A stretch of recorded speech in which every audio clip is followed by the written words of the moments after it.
Welcome to F007 Channel. Dukung terus F007 Channel dengan like, share, comment, and subscribe.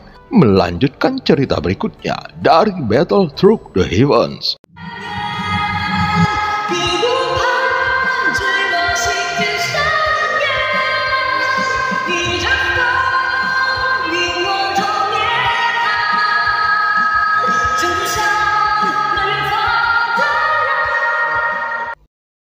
Pada part sebelumnya, dua sosok Taisu muncul di hutan belantara abadi. Sesaat berikutnya, jaring merah muncul menutupi lokasi tempat warisan Raja Iblis Tianhe. Saat ini, Xiaoyan telah mengumpulkan pil sumber sebanyak 50 buah setelah dia mengalahkan beberapa kelompok dewa petarung. Dalam waktu singkat, lebih dari selusin orang mati di depan Xiaoyan. Tentu saja, datang ke tempat seperti ini sangat berbahaya dan kematian seringkali berbanding lurus dengan peluang. Meskipun pil sumber ini kaya akan origin key, itu juga mengandung energi iblis. Jika ingin mendapatkan origin key yang agung, aku harus menanggung energi iblisnya yang kuat. Xiaoyan sedikit mengerinyit dan bergumam. Sambil melambai, permaisuri berjalan diam-diam dengan langkah teratai lagi dan muncul dari samping memperhatikan Xiaoyan. Terlihat nyala api naik dari telapak tangan Xiaoyan dan pil sumber dilemparkan ke dalam nyala api. Di bawah nyala api yang kuat, pil sumber ini meledak dengan cahaya yang menyilaukan. Tetapi saat berikutnya, pil sumber itu tertutup rapat dengan halus. Perpaduan keduanya terlalu dalam dan tidak mungkin untuk menghilangkan energi iblis. Xiaoyan menggelengkan kepalanya, tapi dia tidak menyerah. Api di telapak tangannya naik lagi kali ini. Xiaoyan mencoba untuk menurunkan suhu panasnya sebanyak mungkin. Xiaoyan mencoba yang terbaik untuk mengendalikan api. Saat berikutnya, terlihat gumpalan energi iblis ditarik keluar dari pil sumber. Permaisuri berdiri dan menonton dengan tatapan aneh di matanya yang indah, seolah-olah dia tidak berpikir Xiaoyan bisa melakukannya. Pada saat ini, terlihat ekspresi Xiaoyan serius menatap pil sumber dengan mata yang tajam. Saat untayan energi iblis diperas keluar, pil sumber ini juga berubah dari warna merah darah menjadi warna merah transparan dan cerah. Sukses, permaisuri berkata dengan gembira. Segera setelah permaisuri selesai berbicara, pil sumber transparan di telapak tangan Xiaoyan mengeluarkan suara berderak dan di saat berikutnya itu runtuh lagi. Itu masih tidak berhasil. Tampaknya Raja Iblis Tianhe telah berusaha keras untuk pil sumber ini. Yang dia inginkan adalah memastikan bahwa siapapun yang ingin menelan pil sumber akan terkorosi oleh energi iblisnya. Xiaoyan menggelengkan kepalanya. Sekarang dia tidak bisa menyelesaikan masalahnya. Dan tentu saja Xiaoyan tidak akan menelan pil sumber dengan gegabah. Kurasa tidak, meskipun terlihat seperti pedang bermata dua, aku menemukan bahwa metode kultivasimu mirip dengan Raja Iblis Tianhe. Kalian semua adalah orang gila saat berkultivasi. Untuk mendapatkan warisan Raja Iblis Tianhe, kupikir energi iblis di pil sumber ini adalah titik masuk pertama. Permaisuri berkata perlahan. Xiaoyan menatap pil sumber di tangannya dan tertegun. Xiaoyan melirik permaisuri dengan setengah percaya. Sepertinya semua orang ada di sini dan begitu banyak orang yang berani memakannya. Beberapa orang sebelumnya sepertinya masih bisa tetap terjaga setelah menelan pil sumber. Artinya, itu tidak langsung mengikis kesadaran. Xiaoyan berhenti sejenak, ragu-ragu untuk sementara waktu. Tetapi dia masih membuka mulutnya dan melemparkan pil sumber ke dalam mulutnya.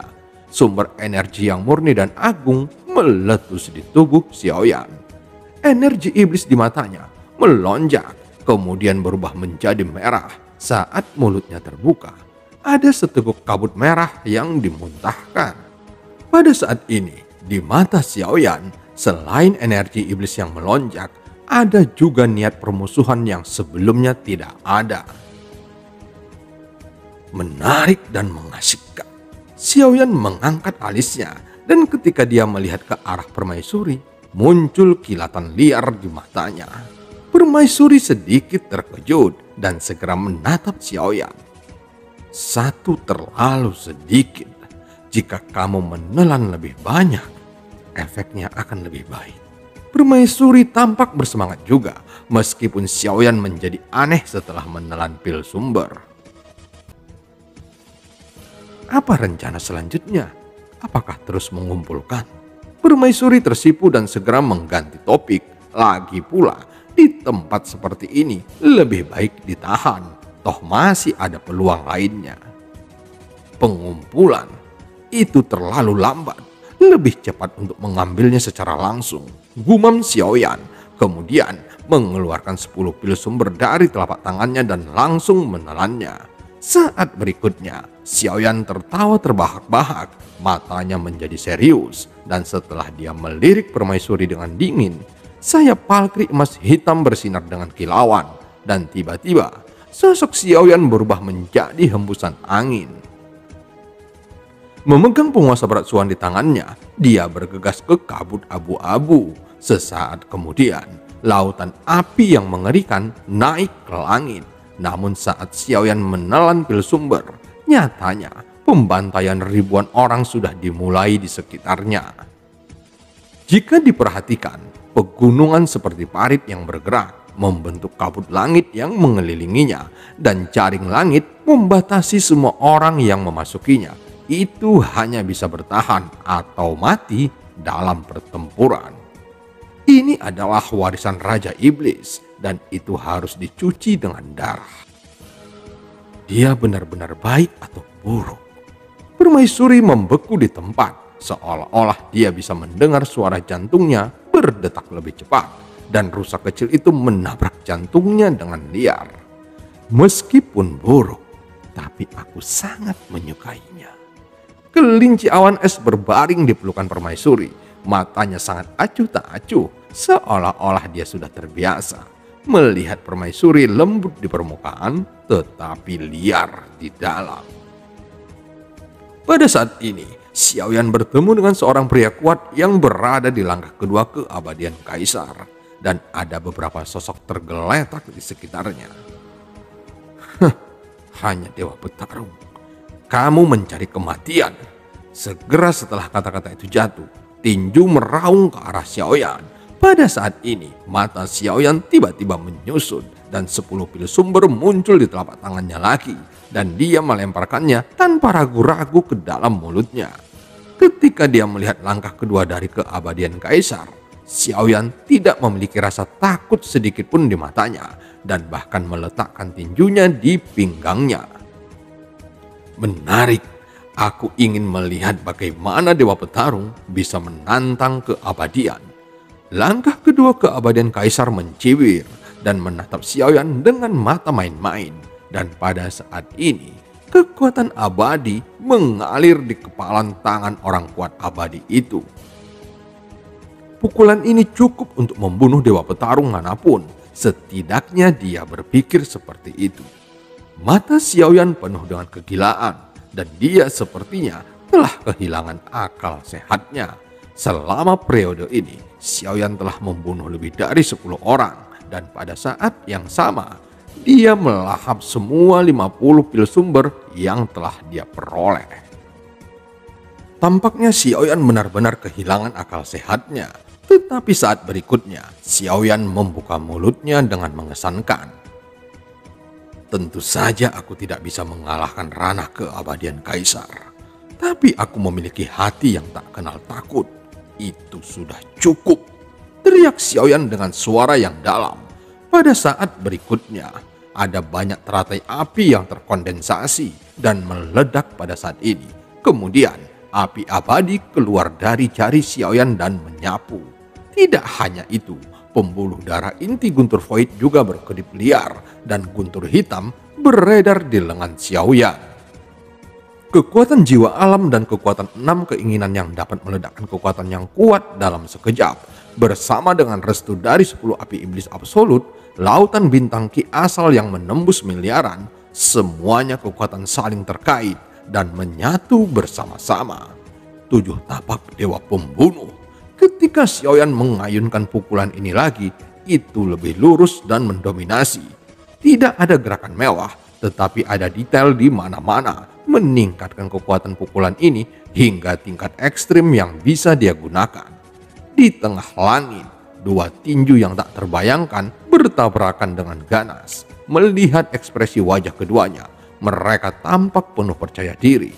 Detik berikutnya, energi destruktif meledak dari kedua tinju. Hanya saja tinju Xiaoyan bertahan hanya 1 nafas dan tubuhnya tertembak ke belakang. Seteguk darah keluar, kerangka seluruh tubuhnya roboh dan organ dalamnya hancur.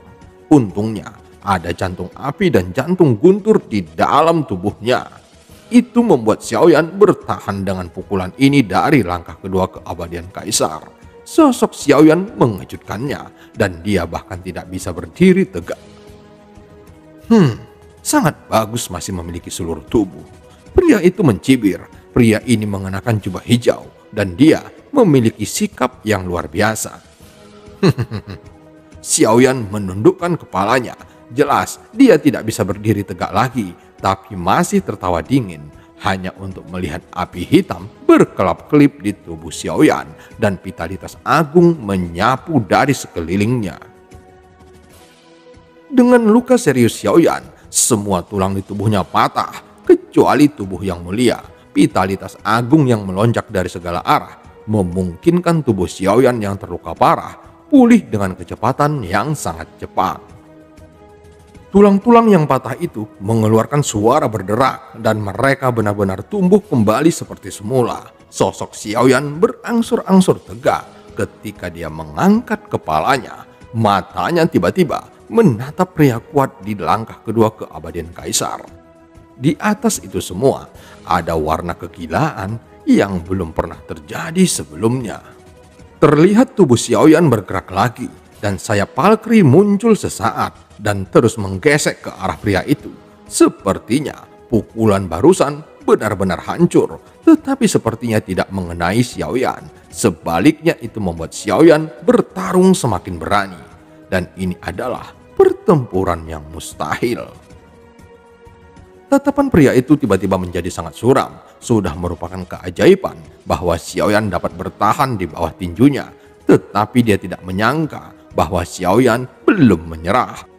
Dan dia bahkan tidak berniat untuk melarikan diri, melainkan berjuang untuk menyerangnya kembali. Mata pria itu jernih. Jelas dia tidak memilih untuk menelan pil sumber dengan gegabah. Dia sangat takut dengan energi iblis. Setelah melihat penampilan gila Xiaoyan, pria itu menjadi semakin takut. Energi iblis seperti itu membuat orang benar-benar kehilangan akal. Sungguh konyol membuat dewa petarung berani melawan keabadian. Pria itu tampaknya telah mengumpulkan banyak pil sumber, tetapi untuk yang abadi, peningkatan sumber energi dari lautan bintang sudah cukup. Tapi di saat berikutnya, ketika Xiaoyan bertabrakan dengannya, akhirnya masih sama. Sosok Xiaoyan berubah menjadi garis darah dan melesat ke belakang kali ini. Daging dan darahnya runtuh dan terlihat jantungnya yang berdetak. Mari kita akhiri. Pria itu memandang Xiaoyan yang dipukul dengan keras dan ditembak ke belakang. Dan dia tiba-tiba melangkah maju.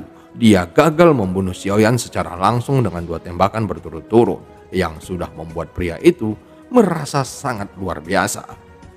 Melihat Xiaoyan yang menjadi semakin berani dalam pertempuran dan menjadi semakin gila, pria itu merasa kulit kepalanya sedikit mati rasa. Dan dia menghela nafas dalam hatinya bahwa kekuatan energi iblis ini benar-benar luar biasa. Masih terlalu mudah. Xiaoyan tiba-tiba mengangkat kepalanya dengan susah payah dan tersenyum masam. Melihat sosok pria yang membesar dengan cepat di matanya, saat berikutnya terlihat sosok yang terkondensasi di belakang Xiaoyan dan tumpang tindih dengan Xiaoyan dalam sekejap. bahkan pria yang datang tidak menyadarinya. Sayap Valkyrie di belakangnya tiba-tiba terbuka dan Xiaoyan yang awalnya terluka parah pulih sepenuhnya dalam sekejap. Melihat pemandangan aneh ini, pria itu menggertakkan giginya dan dia seharusnya membunuh Xiaoyan dengan pukulan itu. Terlihat cambuk panjang yang bersinar dengan cahaya dingin muncul di telapak tangannya dan dia mengayunkannya ke arah Xiaoyan dengan ganas. Saat cambuk itu mendesing, sepertinya membuat suara mendesis seperti ular yang mengancam. Kecepatan cambuk panjang itu sangat cepat, hampir dalam sekejap mata. Pria itu pasti akan menang. Dia tidak berpikir bahwa Xiaoyan dapat melarikan diri, apalagi Xiaoyan dapat bertahan di bawah cambuknya. Cambuk panjang mengenai sosok Xiaoyan, tetapi sosok itu menghilang setelah dicambuk tanpa darah dan tanpa teriakan. Pupil mata pria itu tiba-tiba menyusut. Pria itu tiba-tiba merasakan hembusan angin dan tiba-tiba berbalik, mengangkat tangannya dan memadatkan perisai cahaya dengan kekuatan abadinya. Cahaya dingin tiba-tiba menyala dan mengenai perisai cahayanya. Percikan api terbang kemana-mana. Sosok pria itu langsung terguncang oleh perisai cahaya. Kemudian sosoknya ditembak mundur berulang kali. Dan saat berikutnya dia menstabilkan tubuhnya. Sosok di depannya tampak melesat ke belakang dan tidak menjauhkan diri. Dan serangan itu meraung lagi. Setelah bergabung dengan avatar kaisar klan pemakan jiwa, Xiaoyan tidak menggunakan kekuatan jahat ribuan jiwa untuk menekannya secara langsung, tetapi hanya menggunakan kekuatan jiwa yang kuat untuk menjalankan sayap Valkyrie dan menampilkan 13 gaya pembunuh dewa.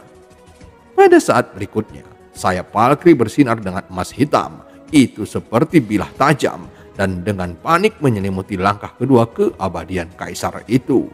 Kulit pria itu berubah drastis. Meskipun dia bereaksi sangat cepat, Xiaoyan masih memotong lengannya. Namun kekuatan pemulihannya sangat menakutkan. Xiaoyan memegang penguasa berat Suan. Cahaya merah berkedip di matanya. Saat ini, Xiaoyan mengeluarkan lebih dari selusin pil sumber dari telapak tangannya. Pria itu menyaksikan Xiaoyan melemparkan pil sumber ini ke dalam mulutnya dan matanya tiba-tiba menyusut. Pada saat ini, nyala api melonjak ke langit dan di ujung nyala api, orang kuat abadi yang tidak beruntung memiliki wajah yang suram. Jadi secara alami dia harus melawan. Namun ketika perisai cahaya dipadatkan, serangan Xiaoyan benar-benar diblokir olehnya. Serangan Dewa Petarung tidak dapat menembus pertahanannya. Tetapi serangan sengit barusan tidak seperti Dewa Petarung.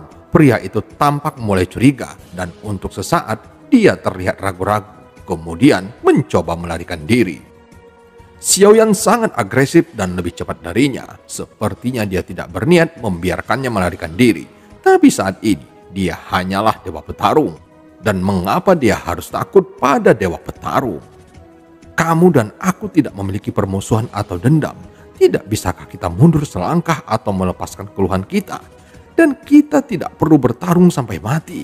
Pria itu memblokir serangan Xiaoyan dan dia sebenarnya berencana untuk berdamai. Apakah dia akan mengambil esensi darah lagi? Aku akrab dengan adegan ini. Permaisuri dan kelinci awan es telah menonton pertempuran ini dan bergumam di dalam hatinya ketika dia mendengar percakapan itu. Berdamai itu tidak masalah, tetapi kamu harus memberikan esensi darahmu. Xiaoyan berkata dengan acuh tak acuh. Pria itu tertegun ketika mendengar kata-kata itu. Dewa Petarung meminta keabadian untuk menyerahkan esensi darahnya. Itu pasti sangat percaya diri. Esensi darah? Jangan berpikir terlalu jauh. Kamu hanya Dewa Petarung. Pria itu berkata dengan dingin. Tetapi sebelum dia selesai berbicara, sayap Xiaoyan bergetar dan dia berubah menjadi bayangan lagi. 9 sayap hantu pembunuh. Xiaoyan meraung dengan marah. Sayap emas hitam menari-nari dengan liar dan serangan sengit itu seperti tebasan pisau. Mata pria itu tiba-tiba menyusut, tetapi dia juga bertekad di dalam hatinya. Jika dia benar-benar Dewa Petarung, maka selama dia bertarung dengan serius, Xiaoyan tidak mungkin bisa bertarung melawannya.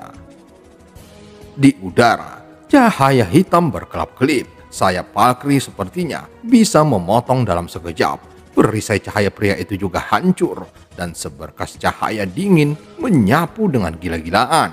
Tapi bagaimanapun, dia adalah orang kuat di langkah kedua keabadian Kaisar. Tidak peduli seberapa sengit serangan Xiaoyan, dia tidak dapat melukai akarnya. Bahkan, jika dia memotong daging dan darahnya, dia akan sembuh dalam sekejap.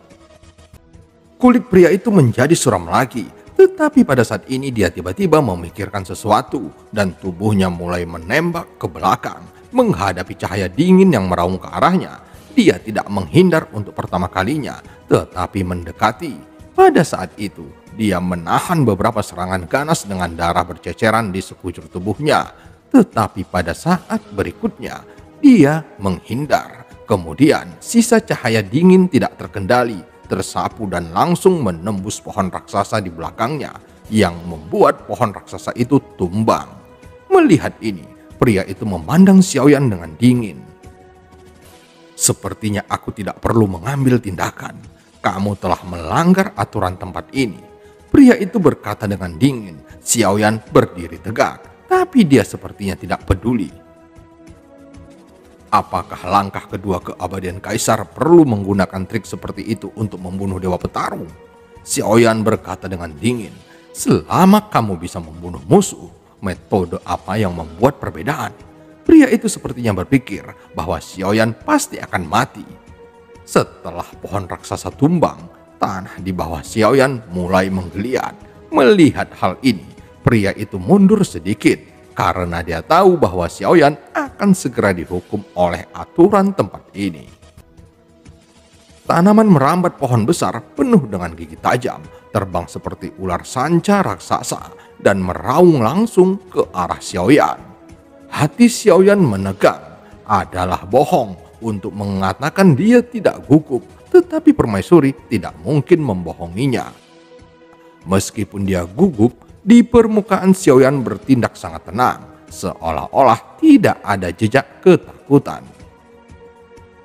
Jika kamu menyentuh aturan tempat ini, kamu akan mati tanpa seluruh tubuh. Pria itu mencibir, lalu menyilangkan tangannya dan tertarik untuk melihat bagaimana Xiaoyan akan menghadapinya. Pohon anggur besar terbang di belakang Xiaoyan, menari dengan liar seperti ular berbisa, seolah-olah ingin mencabik-cabik Xiaoyan dalam sekejap. Setiap duri tajam di pohon anggur penuh dengan racun, dan pohon anggur ini hanyalah lapisan pertama musuh yang ditemui dengan menyentuh aturan. Jika tidak diselesaikan, yang lebih kuat akan menyerang sampai mereka benar-benar terbunuh. Tepat ketika pohon anggur hendak menyerang Xiaoyan, permaisuri menginjak tanah dengan kaki teratainya, lalu berbicara dengan lembut. Dia suamiku, jangan kasar. Suara permaisuri tidak keras dan hampir tidak ada yang bisa mendengarnya. Tetapi pada saat suara permaisuri keluar, pohon anggur besar itu tiba-tiba berhenti. Melihat ini, Xiaoyan menarik napas panjang. Kemudian, dia melihat pria yang ekspresinya berangsur-angsur menjadi tercengang, mengangkat tangannya dan menunjuk pria itu. Itu dia. Jelas aku tidak akan menyakiti pohon besar itu jika dia menerima seranganku. Namun dia menghindarinya. Teriak Xiaoyan dengan keras. Pria itu kaget. Pohon anggur itu benar-benar terpana, lalu menggeliat dan meraung ke arah pria itu. Wajah pria itu berubah drastis dan dia hampir mengutuk di dalam hatinya.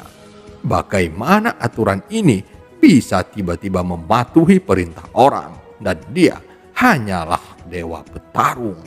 Pada saat ini dia sangat terkejut, tetapi pikiran abadi ini sangat jernih karena dia telah menyadari keseriusan masalahnya. Jika dia melarikan diri, pasti tidak akan ada cara.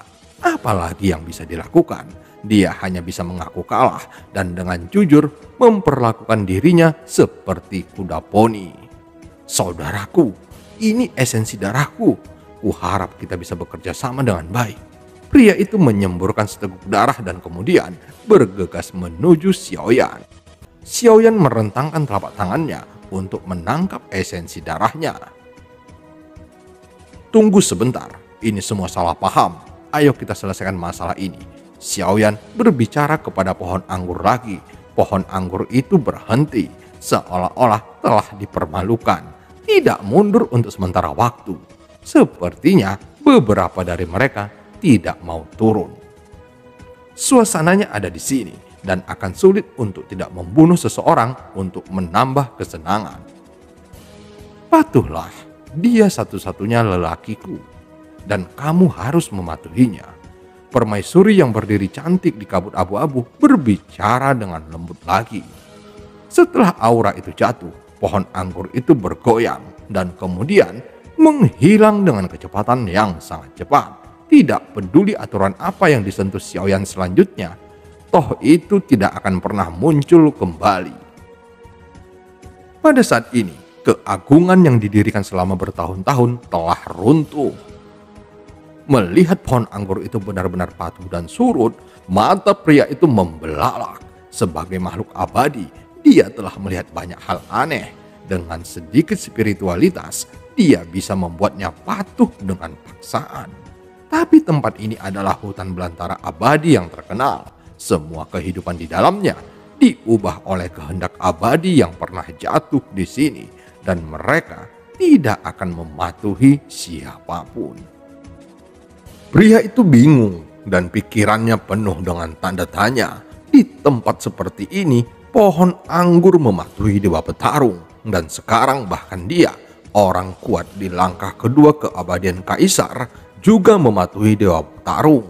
Ini mungkin menjadi hal paling aneh yang pernah dia lihat dalam hidupnya. Xiaoyan tidak memperhatikan pria itu saat ini, tetapi duduk bersila sendirian. Ada terlalu banyak sumber energi di tubuhnya dan dia perlu waktu untuk mencernanya. Siapa saja yang mendekat, tembak dan bunuh. Xiaoyan berkata dengan dingin. Pria itu berhenti di ruang batas tempat dia berada. Mengingat kembali momen mendebarkan barusan, pria itu tidak berbicara, tetapi berdiri tidak jauh dari Xiaoyan dan melihat sekeliling. Ketika dia melihat sekeliling dan mengembalikan matanya ke Xiaoyan, seorang wanita yang memegang kelinci tiba-tiba muncul di sebelah Xiaoyan dan pria itu terkejut. "Jangan khawatir, aku wanitanya." Wanita yang memegang kelinci itu tentu saja adalah permaisuri. Dia menatap pria itu dengan mata yang indah dan sedikit tersenyum. Menatap wajah permaisuri, pria itu tercengang lagi. Wajah ini sangat cantik. Pria itu berkata di dalam hatinya bahwa meskipun dia telah melihat kecantikan yang tak terhitung jumlahnya di dunia, wanita seperti itu tampaknya melampaui wajah semua wanita yang pernah dia lihat di dalam hidupnya. "Hai gadis cantik, maafkan aku." "Halo." Pria itu menyadari bahwa dia tersesat setelah menyelesaikan kalimat pertama. Pipinya langsung memerah dan dia mengalihkan pandangannya karena malu. Permaisuri tersenyum ringan, seolah-olah dia tidak peduli. Harus diketahui bahwa permaisuri tidak menggunakan pesona apapun, tetapi ada semacam pesona yang lahir darinya, dan siapapun akan terpesona olehnya begitu melihatnya. Seseorang mendekat. Pria itu tiba-tiba mengerutkan keningnya dan tubuhnya langsung bergerak. Permaisuri memandang Xiaoyan yang sedang duduk bersila dan diam-diam menunggu di sampingnya. Segala sesuatu yang terjadi di sekitarnya, dia tampak acuh tak acuh. Berkat pertempuran berturut-turut, sumber laut Qi Xiaoyan dapat terus menyerap sumber Qi murni yang disediakan oleh pil sumber. Setelah beberapa lama, Xiaoyan tiba-tiba membuka matanya yang masih dipenuhi cahaya merah. Energi sumber murni diserap oleh Xiaoyan, tetapi energi iblis tetap berada di tubuhnya dan energi iblis di tubuh Xiaoyan sangatlah kuat. Hanya saja, Xiaoyan selalu mempertahankan pikiran yang jernih dan rasional. Energi iblis menggairahkannya, tetapi itu akan membuat benar-benar kehilangan akal sehatnya. yang membuat Xiaoyan tidak menolaknya untuk sementara waktu. 500 juta. Xiaoyan berkata dengan suara yang dalam. Lalu dia berdiri tiba-tiba, melihat sekeliling dan melihat permaisuri di sampingnya. Kilatan api jahat melintas di matanya. Dia mengulurkan tangannya dan benar-benar memeluk permaisuri dengan berat. Kelinci awan es terjepit di antara keduanya lagi, dan kemudian ciuman gila Xiaoyan mendarat dengan keras di bibir permaisuri.